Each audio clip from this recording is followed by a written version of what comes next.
ये मूवी आपको आशिकी 2 की जरूर याद दिला देगा। मैं ये नहीं बोलूंगा पूरा उस टाइप का कॉन्सेप्ट है, पर ये जरूर बोलूंगा इस साल का ये हिट बनेगा और सारे जो प्यार करने वाले कपल है वो तो हॉल में अपना प्यार दिखाई रहे हैं। आज फर्स्ट डे फर्स्ट शो, मैं सुबह की शो की बात कर रहा हूँ, एकदम हॉल हाउसफुल था। और मैं ये क्यों क्लेम कर रहा हूँ कि आशिकी 2 की तरह ही आपको वाइब देगा, क्योंकि ये जो मूवी डायरेक्ट किए हैं वो मोहित सूरी है, जो कि आशिकी 2 को भी डायरेक्ट किए थे।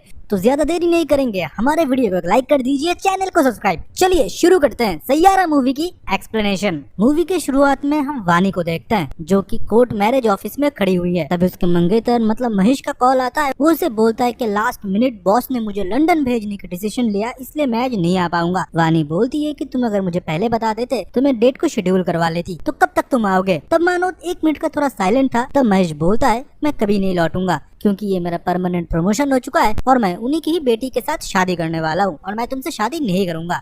ये सुनने के बाद मानो वानी की जिंदगी से रंग ही उड़ चुका था। उसके पैरों तले जमीन खिसक गया था। उसके फैमिली मेंबर बाहर खड़े हुए थे। उसकी मम्मी को जब ये सब कुछ पता चला, उसे पुकारते ही वानी उधर बेहोश हो जाती है। फिर हम देखते हैं कि 6 महीने बीत जाते हैं। वानी को प्यार के ऊपर अब भरोसा ही नहीं है। वो अकेले रहने लगी। अकेले रहते रहते वो कुछ लिखती थी। उसे लिखना बहुत पसंद था, पर पूरे तरीके से उसने महेश को अपने दिल से निकाला नहीं था। मतलब उसकी यादों में वो आज भी जिंदा थी। वो हमेशा उसके बारे में लिखा करती थी डायरी में। इसी के साथ बहुत सारे सॉन्ग, बहुत सारे लिरिक्स वो लिखा करती थी। अब बहुत टाइम बीत चुके हैं, उसे भी जॉब वगैरह ज्वाइन करना था। कितने टाइम तक वो घर बैठेगी? उसके फैमिली ने भी इंसिस्ट किया है कि तुम जॉब वगैरह में जाओ तो तुम्हारा मन थोड़ा बहला रहेगा, घर में कितने टाइम तक रहोगे? तो उसने जर्नलिज्म का रास्ता चुना और एक ऑफिस चली गई इंटरव्यू देने के लिए। इंटरव्यू में जो उसे क्वेश्चन वगैरह पूछा गया वो तो उसका कोई आंसर नहीं था, क्योंकि इंस्टाग्राम उसने डिलीट कर दिया था। और आजकल तो सोशल मीडिया मैनेजिंग चलता है। आपको पता ही है कि सोशल मीडिया में अगर आप जर्नलिज्म करते हो तो आपको अच्छे अच्छे लिखना पड़ेगा, नेपोकिट के बारे में बताना पड़ेगा, इसने कहाँ पर घूमा, एयरपोर्ट लुक वगैरह वगैरह के बारे में। वानी को उतना ज्यादा पता नहीं था। वो लोग उसे एज ए इंटर्न रख लेते हैं, कोई भी पैसे दिए बिना, जो कि बड़े बड़े कंपनियां करते रहते हैं। तभी उधर क्रिश की एंट्री होती है, जो कि बाहर वानी की किताब के साथ अंदर आता है। वानी ने बाहर ही अपना किताब छोड़ दिया था जहाँ पर वो लिखती थी। क्रिश ने उसे सिर्फ यही बताया कि तुम बहुत अच्छे लिखते हो। फिर वो अंदर जाता है और एचर को बहुत पीटता है। इसलिए पीटता है कि उसके गाने के बारे में उसने गलत रिव्यू डाला था। बैंड में सब लोग थे, वो लीड सिंगर था, फिर भी लिखा गया उसके बारे में, जो कि उतना इम्पोर्टेंट रोल बैंड में नहीं निभाता। मतलब वो नेपोकिड था, उसके फादर अच्छे रेपुटेटिव वाले हैं, इसलिए एजेंसी को हायर करा गया और अच्छा अच्छा लिखा गया। क्रिश का तो कोई नाम ही नहीं था। हमको तब ये पता चलता है कि क्रिश एक बैंड में लीड सिंगर है, वो बहुत अच्छा गाता है, पर उसको रिकॉग्नाइजेशन नहीं मिल रहा। उधर एचर को पीटने के बाद वो अपने बैंड के पास जाता है और उस लड़की के साथ झगड़ लेता है। उसके पापा बहुत पैसे वाले, तो बैंड को फंडिंग भी कर रहे थे और आज उनका एक प्रोग्राम भी था। थोड़ा करने की वजह से बाकी लोग तो चले गए, सिर्फ था क्रिश का अच्छा दोस्त जो कि केवी था। उसके फादर बाहर से पैसे भेजते थे उसको पढ़ाई लिखाई करने के लिए, और बंदा इधर एक बैंड जोड़ने की कोशिश कर रहा है। ये बंदा मस्त है। फिर हम देखते हैं वो प्रोग्राम होता है बिना क्रू के, क्रिश अकेला करता है वो प्रोग्राम। फिर भी लोग तालियां मारे जा रहे थे, क्रिश इतना अच्छा गाता है। क्रिश के इस परफॉर्मेंस से फिर से केवी उसके लिए नया एक स्पॉन्सर ढूंढ के लाता है, जो कि प्रिंस होता है, जो कि एक हिप हॉप आर्टिस्ट है। वो अपने गाने में एक ऐसे ही नया आर्टिस्ट के गाना ढूंढ रहा है जो कि उसके साथ कोलैब करे और बहुत अच्छा हिट होगा। वो प्रिंस का जो मैनेजर होता है, पहले तो क्रिश और केवी को कम हाँक रहे थे। ये बोल रहे थे कि बाहर बहुत से लोग खड़े हुए, तुमको बस प्रिंस के साथ गाना गाना है,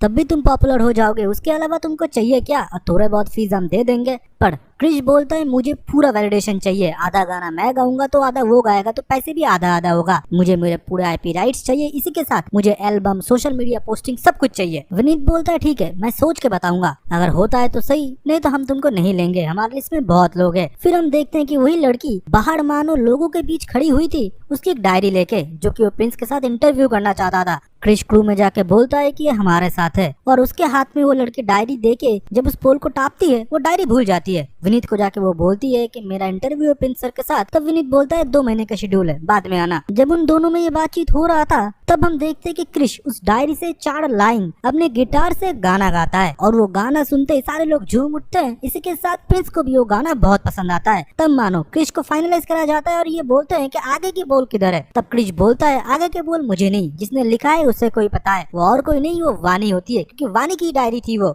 और वानी मानो तब शॉक हो जाती है, क्योंकि उसने आगे के पन्ने फाड़ दिए थे। फिर हम देखते हैं कि वानी अपने एजेंसी के पास जाती है और बोलती है कि क्रिश कपूर के साथ मुझे एक गाना कंपोज करना है, उसके लिए मैं लिरिक्स लिखूंगी, इससे हमारे कंपनी को ये बेनिफिट होगा कि प्रिंस हमको एक्सक्लूसिव इंटरव्यू देंगे। कंपनी वाले मान जाते हैं, भले वो एचआर ना माने कि क्रिश ने उसे बहुत पीटा था, पर कंपनी तो हमेशा फायदा देखती है। और फिर हम देखते हैं कि क्रिश और वानी एक कमरे में होते हैं जहाँ पर गाना रिकॉर्ड करने की वो लोग कोशिश करते हैं और आगे के लिरिक्स लिखने की, पर वानी को तो मानो याद ही नहीं आ रहा था और इस रूम में उसे घुटन सा महसूस हो रहा था। केवी बोलता है कि भाई 3 दिन का वक्त टाइम है, लड़की को मना ले और लिखवा ले। क्रिश जब उसे लिखने के लिए फोर्स करता है, वानी चीख पड़ती है और बोलती है कि इस जगह मुझे सफोकेशन हो रहा है। तुम अगर कोई अपना मन पसंदीदा गाना सुनते हो, अपने हैप्पी मोमेंट्स को याद करते होंगे, अपने फ्रेंड्स को, अपने प्यार को, अपने फैमिली को, तभी लिख पाते होंगे या सुन पाते होंगे। मैं इधर किसी इंस्पिरेशन लिख के लिखूं, मुझे एक खुली हवा चाहिए, सांस चाहिए, खुशियाँ चाहिए। फिर हम देखते हैं क्रिश उसे एक खुली मैदान में लेके जाता है जहाँ पर वो क्रिकेट प्रैक्टिस करता है। वहाँ पर जाके वो वानी को मोटिवेट करता है कि कभी भी मुझे अगर ऐसा लगे तो मैं इधर आ जाता हूँ, मुझे लगता है कि मैं इधर विराट कोहली हूँ, मैं खेलता हूँ, मुझे इंस्पिरेशन चाहिए, मुझे लगता है कि बहुत लोग चीयर कर रहे हैं और ये लास्ट बॉल में मुझे छक्का जरूर मारना है, ऐसे मुझे मोटिवेशन मिलता है, मेरे ऊपर कितने लोगों की उम्मीदें हैं, ये सोच के मैं अच्छे से खेल लेता हूँ या अच्छे से मैं परफॉर्म भी करता हूँ। वानी मानो इस बात से प्रभावित होती है और खुद फिर से उसके बाद लिखना शुरू कर देती है। फिर धीरे धीरे इन दोनों में ट्यूनिंग बढ़ने लगा और वानी जो भी लिखती थी क्रिश उसे गाने में बदल देता था। फिर फाइनली गाना रेडी हो जाता है, पर प्रिंस को लगता है कि गाने में रैप का तो जगह ही नहीं है। फिर पैसे की बात आता है, क्रिश बोलता है ठीक है हम इसको चेंज कर देंगे। वानी को समझ में नहीं आ रहा था इतने मेहनत से गाया हुआ गाना क्यों क्रिश पैसे की वजह से चेंज कर देना चाहता था। तब उसे पता लगा कि क्रिश के पापा एक नंबर के पियक्कर है, उसके वजह से क्रिश को हमेशा शर्मिंदा होना पड़ता था। क्रिश चाहता था कि उसके जिंदगी से उसके पापा चले जाए। फिर उसको मानो बानी ने समझाया कि तुम्हारे पापा को एक रिहैब सेंटर में भर्ती कर देना चाहिए, वो ठीक हो जाएंगे। मानो क्रिश भी बोलता है कि माँ के जाने के बाद पापा ऐसे हो गए, कोई भी खबर नहीं, खां वो रहते, सिर्फ पैसे से मतलब है उन्हें। वानी तब देखता है कि रिहैब सेंटर में 9 लाख रुपए लगेंगे उसके फादर को ठीक करने के लिए। फिर हम देखते हैं कि क्रिश मानो पूरा बदल चुका था वानी से मिलने के बाद। वो जाता है, वो प्रिंस के मैनेजर को बोलता है हमको पैसे अपफ्रंट कुछ भी नहीं चाहिए, ना कॉपीराइट चाहिए ना आईपी चाहिए, हमको बस 9 लाख रुपए चाहिए जो कि आप हमको दे देंगे, हमारा सब कुछ आप ले लीजिए, किसी को पता भी नहीं चलेगा कभी कि क्रिश ने ये गाना गाया है। फिर से क्रिश और वानी मिलकर इस सॉन्ग पे काम करना शुरू कर देते हैं क्योंकि इसके अंदर उनको रैप भी इंक्लूड करना था। पापा को रिहैब सेंटर में वो लोग डाल देते हैं, उनका गाना भी पूरा हो जाता है। प्रिंस का जिस दिन स्टेज शो था उस दिन उन दोनों को टिकट भी मिला था फ्री में, जहाँ पर क्रिश का नाम कटा हुआ था। ये इन दोनों के लिए बहुत ही हार्ट ब्रेकिंग था। इस सॉन्ग के ऊपर इन दोनों ने बहुत टाइम से काम किया था, बहुत एफर्ट्स डाले इन दोनों ने। फिर हम देखते हैं क्रिश इस गाने को सुनने के लिए कॉन्सर्ट में जाता है। लोग मानो पागल हो चुके थे इस गाने को सुन के। तभी हम देखते हैं कि वानी को पता था कि क्रिश उधर जरूर आएगा। फिर आमने सामने वो दोनों कॉन्सर्ट में टकराते हैं, फिर एक दूसरे के करीब आते हैं और थोड़ा मोमेंट शेयर करते हैं। धीरे धीरे वो दोनों अच्छे दोस्त बन चुके थे और दोस्त से थोड़ा ऊपर भी। फिर हम देखते हैं कि क्रिश को फिर से अपने क्रू के पास लौटना पड़ा क्योंकि वो सिर्फ गाना गाता है, वानी लिखती है, फिर भी उसे म्यूजिशियन की जरूरत है जो कि डिवाइस वगैरह मैनेज करेंगे और पीछे से म्यूजिक वगैरह देंगे। दोस्त के अलावा वो अपना इंडिपेंडेंट शो कभी भी नहीं कर पाएगा। दोस्तों से जाके माफी मांगता है और बोलता है हमारे पास आज वानी है जिसकी वजह से हमको आगे और ज्यादा फेम मिलेगा। वो लोग गाना वगैरह भी शूट करते हैं, रिकॉर्डिंग करते हैं और वो गाना मानो पहले ही दिन हिट हो जाता है, 50,000 शेयर हो जाते हैं और यूट्यूब पे ट्रेंडिंग 3 पे ये चले जाती है। इसके पीछे पूरा क्रेडिट है वानी का, क्योंकि गाना तो वो लोग पहले भी बना रहे थे। वानी के आने के बाद मानो उन्होंने हिट देखना शुरू किया। फिर हम देखते हैं कि वानी और क्रिश और भी करीब आने लगे थे। दोनों एक दूसरे को कमिटमेंट भी कर चुके थे कि एक साथ रहेंगे। दोनों पूरे प्यार में थे। वानी को एक दिन जब क्रिश घर में छोड़ता है तब हम देखते हैं कि उसके मम्मी पापा ये देख लेते हैं। क्रिश को वो लोग आवारा मांगते हैं और वानी को फिर से वार्न करती है कि पहले तुमने प्यार किया, वो तुमको छोड़ के चला गया, फैमिली के साथ तुम्हें भी ट्रॉमा मिला और तुम आज भी इस ट्रॉमा से बाहर नहीं आए। ऐसे लड़के होते ही ऐसे हैं, तुम्हारा फायदा उठाएंगे और चले जाएंगे। वानी को मानो ये सब कुछ सुनने के बाद ट्रॉमा होने लगा। वो नीचे गिर गई और बेहोश हो गई। उसको हॉस्पिटलाइज किया गया। डॉक्टर ने बोला वो कुछ टाइम बाद ठीक हो जाएगी, उसको अब न्यूरोलॉजिस्ट जरूर दिखाए। उधर हम देखते कि क्रिश भी उसके लिए वेट कर रहा था। फिर हम देखते हैं वानी की मम्मी सीधा क्रिश के पास आती है और सीधा बोल देती है अगर मेरे बेटी के साथ शादी करोगे तो ही उसके लाइफ में रहो, नहीं तो अभी चले जाओ,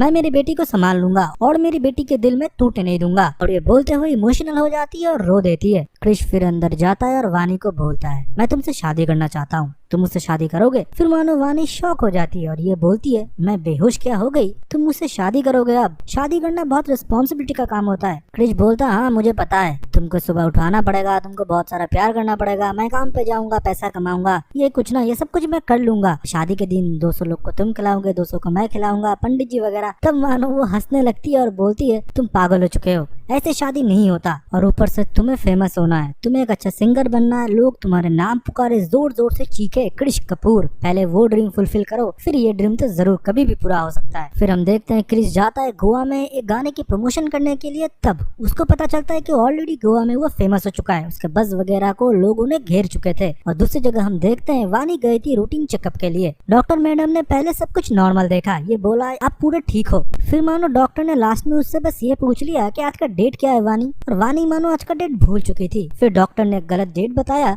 जहाँ पर वानी ने हामी भर दी, मतलब उसको महीना का भी पता नहीं है। फिर उसके ब्रदर के एज के बारे में पूछा, उसमें भी वो कंफ्यूज हो चुकी थी। उसने अपना जो इंटरेस्ट भरा था जब उसने फॉर्म फिलअप किया था वो भी वो भूल चुकी थी। वानी के आंखों में मानो आंसू आ चुके थे। डॉक्टर तब मानो थोड़ा गंभीर हो चुके थे। वो बोलते हैं तुमको एल्जाइमर्स है, ये भूलने की बीमारी है जो कि बहुत ही ओल्ड एज में आती है। किसी किसी लोगों को पहले आ जाते हैं जो कि रेयर होते हैं। चाइना में हाल ही में एक लड़की का ये डिजीज पकड़ा गया है। आगे जाके तुम और भी चीज भूलने लगोगे, अपने फैमिलीज को भूलने लगोगे, अपने हैबिट्स को भूलने लगोगे, पास्ट की यादों को भूलने लगोगे। तुम सिर्फ प्रेजेंट में जियोगे। तुमको कभी कभी कोई कोई चीज ट्रिगर करेगा, कभी तुम वायलेंट भी हो जाओगे। इससे अच्छा है तुम तुम्हारे फैमिली को धीरे धीरे सबके बारे में बताओ। वानी फिर उधर से चेकअप करने के बाद घर लौटती है, तब क्रिश उसका वेट कर रहा था। क्रिश गोवा से लौटा ही था, वो कुछ बोल नहीं देता। उससे पहले क्रिश बोलने लगा, तुम्हें पता है गोवा में ये हुआ, गोवा में वो, मुझे प्रिंस के लोग साइन करने के लिए आ गए थे, अब तो उनको मैं भाव भी नहीं देता। हम लोग जरूर शादी करेंगे, हम लोग बहुत अच्छा फ्यूचर देखेंगे। और क्रिश के खुशी के सामने वानी कुछ बोल नहीं पाई। फिर से हम देखते हैं कि 2 दिन बाद फिर से कॉन्सर्ट के लिए दिल्ली के लिए निकलना था क्रिश को। और दूसरी जगह हम देखते हैं कि इतना बड़ा सक्सेस के बाद एक सक्सेस पार्टी रखा गया था ऑफिस में, जो कि हम देखते हैं कि नए एमडी बन के आए थे और कोई नहीं, महेश, जो कि वानी का पहले बॉयफ्रेंड था,